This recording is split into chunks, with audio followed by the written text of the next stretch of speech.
Vladimir Poutine a signé hier soir le décret reconnaissant l'indépendance de la Crimée. Le texte ratifié par le président russe offre également à cette république un statut d'État souverain. En termes de droit international, cette étape est nécessaire pour que la Crimée puisse être intégrée à la Russie. L'annexion devant faire l'objet d'un accord entre deux États indépendants. François Baudonnet, bonjour.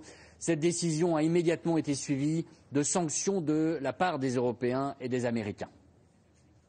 Oui, absolument. Les Européens ont pris des sanctions contre 21 personnes, 13 oligarques russes, mais aussi 8 responsables ukrainiens de Crimée, dont le Premier ministre. Alors, côté russe, parmi les personnes sanctionnées, on trouve des parlementaires de la Douma, des membres du ministère de la Défense.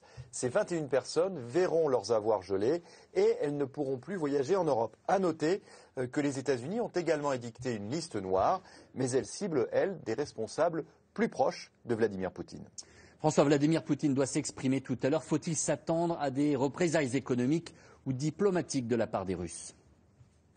Oui, on pourrait tout à fait imaginer des représailles russes à l'encontre de l'Occident, mais pour l'instant, la priorité de Vladimir Poutine, c'est de poursuivre à marche forcée l'annexion de la Crimée.